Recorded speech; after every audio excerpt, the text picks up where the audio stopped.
Equal to किसके बराबर बेटा? Mass into velocity. ठीक है, मैंने कहा था कल लीनियर मोमेंटम वेक्टर क्वांटिटी है और वेलोसिटी आल्सो वेक्टर क्वांटिटी है। क्लियर है? फिर मैंने आपको कहा था अगर ये एक बॉडी है, देखो ये अगर ये एक बॉडी है, इसमें मास है 5 kg।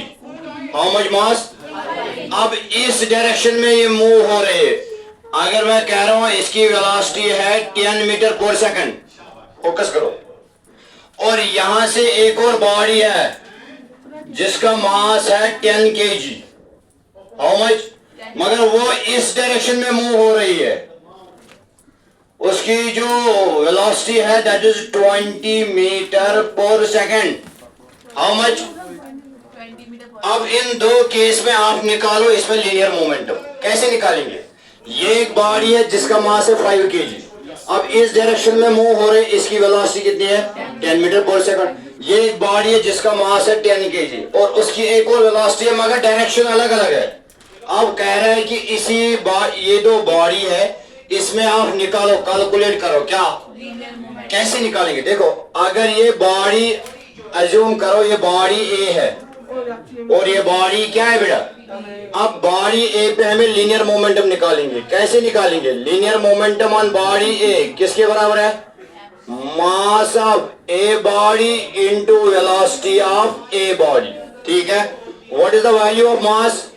5 kg। What is the value of velocity? अब मुझे बोलो linear momentum on a body how much? 50। और यूनिट क्या आ रहा है? kg इंटू मीटर पर सेकंड। ठीक है, kg इंटू मीटर क्या है? पर सेकंड। ये है linear momentum on first body, linear momentum on. अब हमें यही मोमेंटम निकालना है किस बॉडी पे?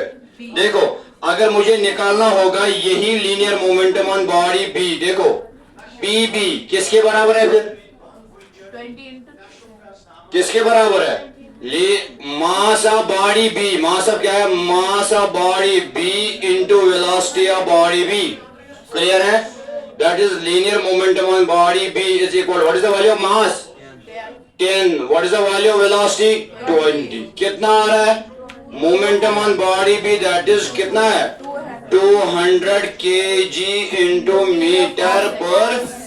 अब मुझे एक बात बोलो, यहां से भी हमने निकाला मोमेंटम, यहां से भी हमने कैलकुलेट किया मोमेंटम, मगर याद रखो इस बॉडी की जो वेलोसिटी थी वो किस डायरेक्शन में जा रही है? इस डायरेक्शन में इसकी साइन क्या आ रहा है? क्योंकि सर क्यों है? क्योंकि यहाँ पे साइन का मसला है। सर क्यों? क्योंकि लीनियर मोमेंटम वेक्टर क्वांटिटी, याद है? और फोर्स भी वेक्टर क्वांटिटी थी, और फोर्स में भी पॉजिटिव, में भी नेगेटिव और में भी जीरो। और इसी हिसाब से अगर लीनियर मोमेंटम भी वेक्टर क्वांटिटी है, मीनस ये कभी पॉजिटिव भी हो सकता है, नेगेटिव भी हो सकता है और जीरो भी हो सकता है। देखो, अगर इस डायरेक्शन में बॉडी की वेलोसिटी मूव हो रही है, मतलब इस डायरेक्शन में बॉडी मूव हो रही है, आपको पता है, याद है सबको, अगर इस डायरेक्शन में बॉडी मूव हो रही तो वो क्या आएगा? अगर इस डायरेक्शन में बॉडी मूव हो रही तो वो क्या आएगा? देखो, ये इस डायरेक्शन में जा रहे, मीनस उसका आंसर क्या आएगा? पॉजिटिव। मतलब ये बॉडी इस दिशा में जा रही है, मीनस उसकी जो मोमेंटम वो क्या आ रहा है? नेगेटिव। याद रखना ये बात। अगर क्वेश्चन में गिवन होगा कैलकुलेट द मैग्नीट्यूड, फिर ये पॉजिटिव नेगेटिव की काम नहीं है। जब कहा गया होगा कैलकुलेट द लीनियर मोमेंटम, फिर आपको देखना है बॉडी की जो वेलोसिटी है वो किस दिशा में जा रही है। अगर इस दिशा में तो नेगेटिव, अगर इस दिशा में, अगर अपवर्ड है तो पॉजिटिव, अगर डाउनवर्ड है फिर नेगेटिव है। क्यों सर? क्योंकि वेक्टर में हमें ये खास कर रखना है सर, क्या पॉजिटिव है क्या नेगेटिव। स्केलर में हमें ये टेंशन ही नहीं होता, क्योंकि अगर हम बात करें सुपीरियर तो ऑलवेज स्केलर क्वांटिटी, वो ऑलवेज पॉजिटिव होता है, न कि नेगेटिव, और कभी जीरो नहीं हो सकता है जब बॉडी रेस्ट में होगा। ये किसकी बात हम कर रहे थे बेटा? लीनियर मोमेंटम की। ये आपको अभी लिखने की जरूरत नहीं है। अब हम जो आज का डिस्कस कर रहे हैं वो है Newton second law of motion. इसके बाद आपको ये चीज भी कॉपी करना है, ये चीज भी, और उसके बाद हम क्वेश्चन करने वाले हैं। कौन सा लॉ है? हम Newton second law of motion है। न्यूटन सेकंड लॉ ऑफ क्या है?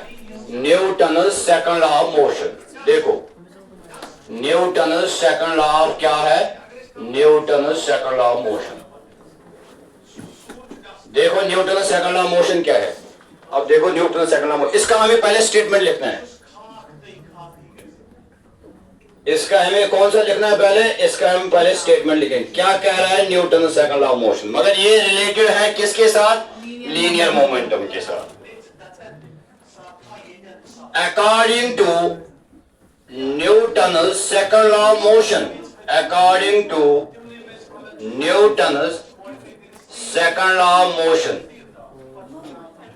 अकॉर्डिंग टू न्यूटन कौन सा है, Newton second law of motion,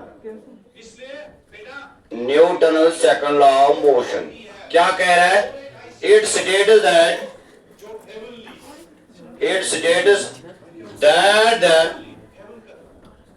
rate of, change of moment. बिल्कुल, that the rate of change of, that the rate of change of किसको बेटा, linear momentum, that the rate of change of linear momentum Is directly proportional to the external. good according to Newton's second law of motion क्या कह रहा है, it states that the rate of change of linear momentum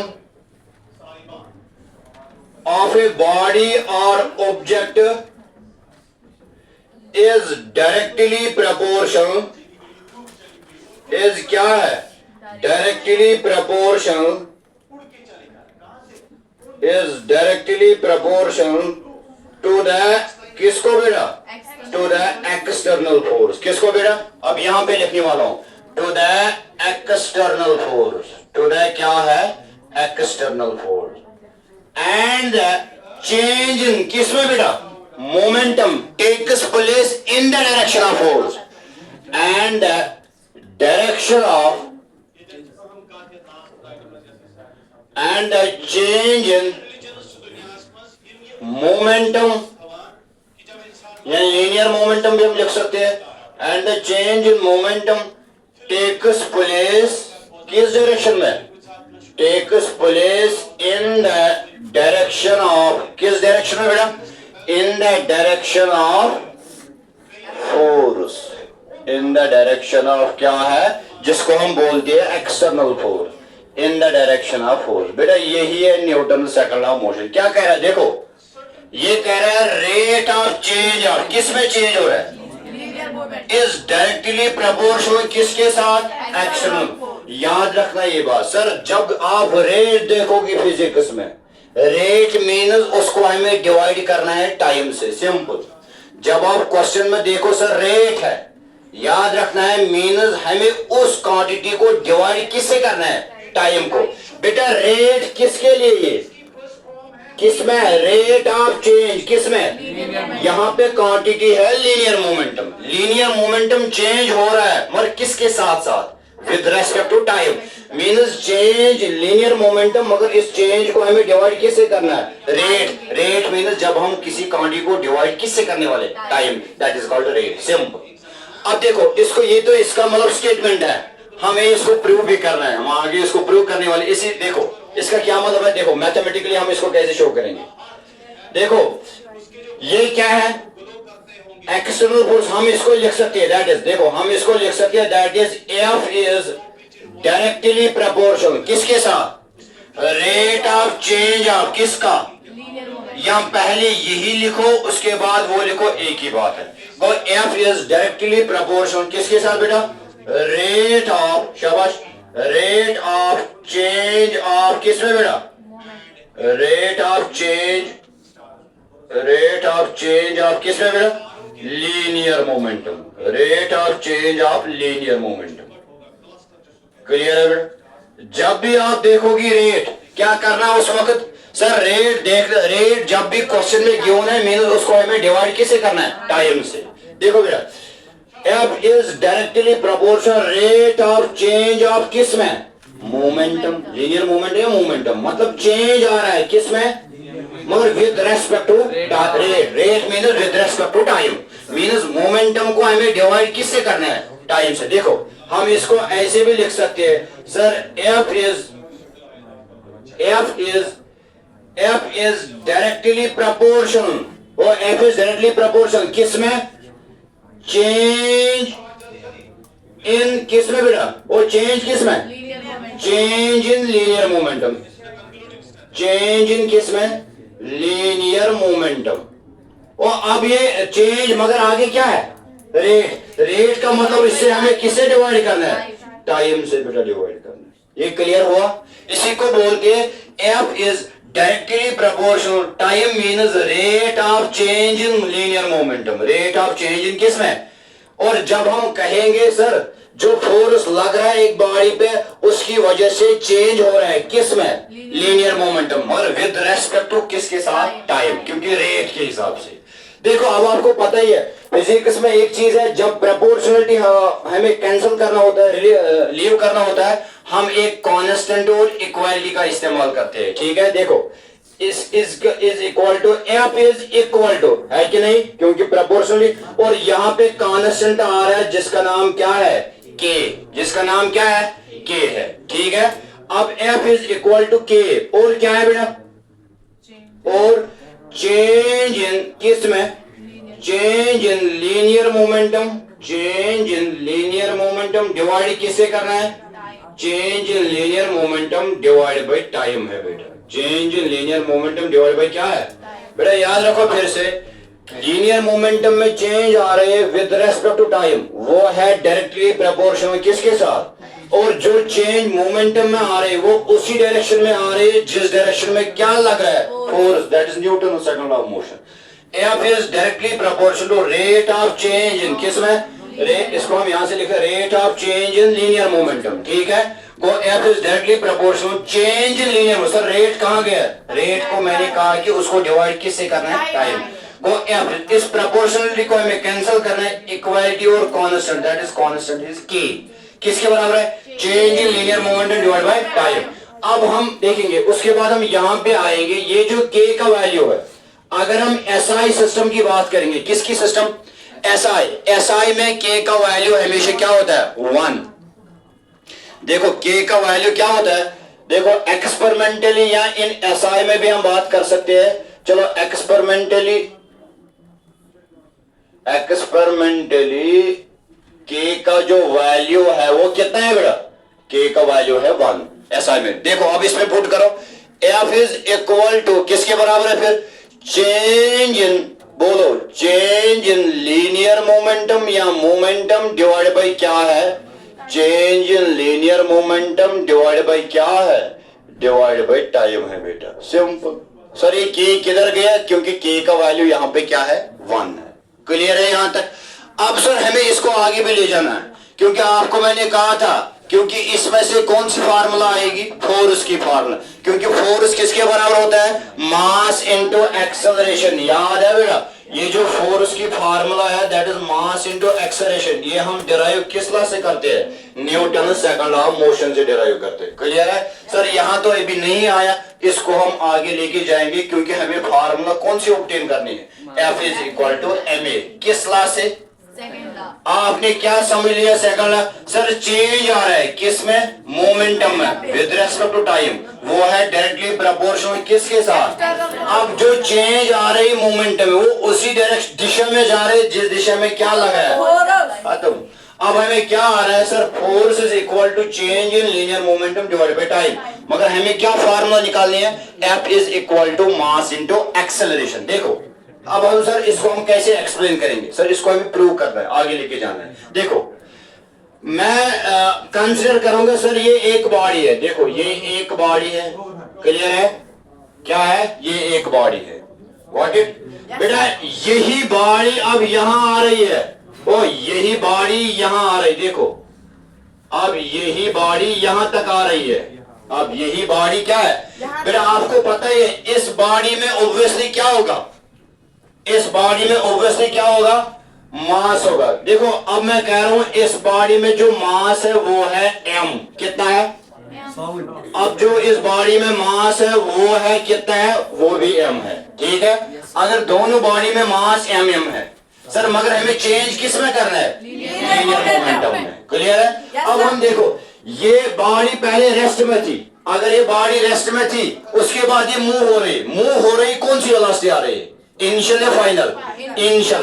बेटा इसकी body, अगर ये body rest में थी मीन्स वेलोसिटी जीरो, अब ये बॉडी मूव हो रही मीन्स इसकी वेलोसिटी इनिशियल है या फाइनल? मीन्स इसकी वेलोसिटी अब आ रही है इनिशियल। उसको हम कैसे डिनोट करते हैं बेटा? यू से। कैसे डिनोट करते हैं?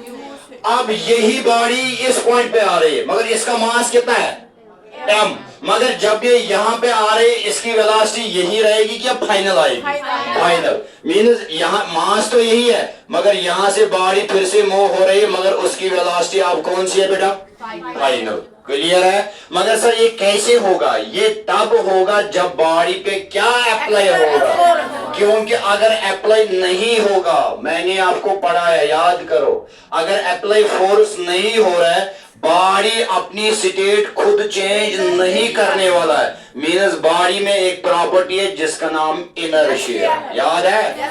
सर ये लीनियर मोमेंटम तब चेंज होगा जब बॉडी पे क्या अप्लाई हुआ होगा। अगर एक्सटर्नल फोर्स अप्लाई नहीं होगा तो चेंज भी नहीं होगा। किस में बेटा? लीनियर मोमेंटम में। क्लियर है? देखो अब आपको पता है ये चेंज हो रहा है मगर विद रेस्पेक्ट टू, देखो यहां से यहां तक हम सोचेंगे सर इसको यहां से यहां तक कुछ ना कुछ टाइम जरूर, चलो हम लिखेंगे टी, कितना इस्तेमाल करेंगे, मगर ये मोमेंटम चेंज हो रहा है किसकी वजह से बेटा? बोलो किसकी वजह से? फोर्स की। चलो यहां पे लिखने वाला हूं मैं फोर्स की वजह से ये चेंज हो रहा है। क्लियर है? ऊपर स्टेटमेंट देखो, F is equal to change in किस में? Divide by change in momentum. याद करो acceleration, change in velocity with respect to time, वो तो एक्सेलरेशन का था। यहाँ पे क्या है? आपको पता है सर जब हमने एक्सेलरेशन को स्टडी किया हमने कहा change in velocity. Change in velocity means final minus, याद है वहां हम लिखते थे final velocity minus initial velocity divide by time, that is क्या है? मगर सर यहाँ पे एक्सेलरेशन नहीं है, यहाँ पे बॉडी का लीनियर मोमेंटम है और लीनियर मोमेंटम किसके बराबर है? mv। मगर चेंज किस में आ रहा है? तो आपको पता है फिर हम ये करेंगे sir final linear momentum minus initial linear momentum. देखो यहाँ पे कोई कहेगा सर हम कैसे लिखेंगे फाइनल लीनियर मोमेंट? देखो फाइनल लीनियर ये किसके बराबर है? Mass into velocity. अगर हम देखेंगे सर चेंज मींस हम सेकंड माइनस फर्स्ट, सेकंड का क्या करेंगे? देखो मास तो सेम है, क्या वेलोसिटी में पहले इनिशियल लिखने वाला हूं या फाइनल? Final go we. इसका ये मतलब है देखो यहाँ पे हम क्या लिखने वाले? चेंज। देखो फोर्स को हम ऐसे लिखेंगे, देखो चेंज इन किस में? चेंज इन फार्मूला क्या है सर? फार्मूला है मास इनटू वेलोसिटी, मगर चेंज इन मोमेंटम। देखो चेंज इन मोमेंटम मास तो सेम है बेटा, mv माइनस क्या करने वाला हूं? m इंटू, ओ ये है फाइनल, और m इंटू यू ये क्या है? और ये किसके बराबर है? Change in linear momentum. Final momentum minus initial momentum that is change in linear momentum divide by क्या है बेटा? Divide by T. ओ ये क्लियर हुआ कैसे हुआ ये? Is it clear? mv, या इसको एक सेकंड चलो हम अगर ये भी लिखने वाले हैं, देखो इनिशियल, चलो यहाँ पे हम लिखने वाले, पहले हम लिखेंगे इसको इनिशियल मोमेंटम। चलो यहाँ पे मैं लिखूंगा उसके बाद माइनस करने वाला इनिशियल बोलो इनिशियल मोमेंटम क्या है? इनिशियल मोमेंटम क्या है? m इंटू क्या है? u। बोलो फाइनल मोमेंटम क्या है? m into v। ठीक है, m into v final momentum that is equal to m into v। ठीक है, इनिशियल है mu और फाइनल है mv। अब मुझे बोलो F इज इक्वल टू किसके बराबर है? Change in momentum. वो किसके बराबर है? mv माइनस किसके बराबर? डिवाइड बाय क्या है? t। Is it clear? F is equal to यहां से कॉमन क्या आएगा? m कॉमन आएगा। अगर m कॉमन आएगा तो यहां से अंदर बचो m इंटू v